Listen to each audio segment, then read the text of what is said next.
ہے. آج انہیں تعلیم کے مواقع میسر نہیں ہے. آج ان کو علاج کے لیے اچھے ہاسپٹل میسر نہیں ہے. آج ان کو روزگار کا کوئی موقع فراہم نہیں ہے.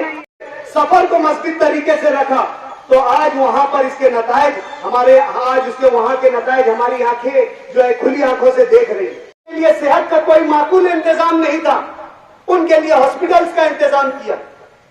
یہ ہوتی ہے سوچ, یہ ہوتی ہے پلاننگ, یہ ہوتا ہے منشور. اگر یہ سب نہیں ہوتا تو آج سے 25-30 سال پہلے ہم مسلمانوں, حیدرآباد کے مسلمانوں اس کے حالات سے واقف تھے. ہمیں معلوم تھا کہ کس طریقے کی غریبی ہے. بہت سے لوگوں کو اس بات کا علم تھا کہ وہاں بچیوں کی شادیاں جو ہے صرف غریبی کی بنیاد پر دوسری ریاستوں کے لوگوں کو جو ذریعہ معاش جن لوگوں کو رہتا تھا جو کہ اپنے بال بچوں کی کفالت کر سکتے تھے, ایسے لوگوں کے ساتھ اپنی لخت جگر اپنی بچیوں کو کوسوں دور میلوں دور ان سے شادیاں کر کے بھیج دیتے. یہ ان کی غریبی کی بنیادی وجہ تھی. لیکن آج وہ ماحول اور وہ حالات آج سننے میں نہیں آتے. یہ ایک سوچ تھی, یہ ایک پلاننگ تھی, یہ ایک لایا عمل تھا جسے وقت لگا, جسے آدھی صدی لگی. لیکن وہاں کے جو لوگ تھے مسلمان, جو پچھلے تھے, جو دبے کچلے تھے, آج وہ برسرے روزگار ہو گئے. آج انہیں صحت کا اچھا نظام حاصل ہے, آج انہیں تعلیم کا اچھا نظام حاصل ہے. کوئی سوچ, نظریہ اور لایا عمل لے کر اگر کوئی کام نیک نیتی کے ساتھ اگر کیا جاتا ہے تو اس کے نتائج ہمیشہ اچھے آتے ہیں. اور مجلس کے بعد اتنے پروں پر قطرنے کے بعد بھی آج مجلس اپنا سفر اپنی شان کے ساتھ روا اور دوا اور قائم رکھی ہوئی. ہمیں مجلس کے نظریات کو سمجھنا ہوگا.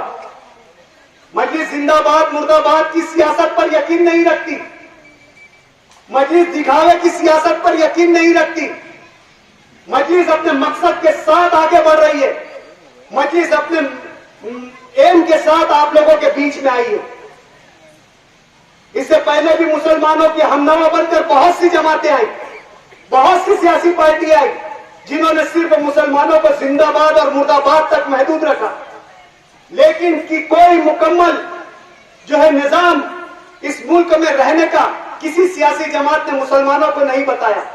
جو ان کے بنیادی مقاصد اور ضروریات ہے کبھی اس سے کوئی جماعت نے متعارف نہیں کروایا.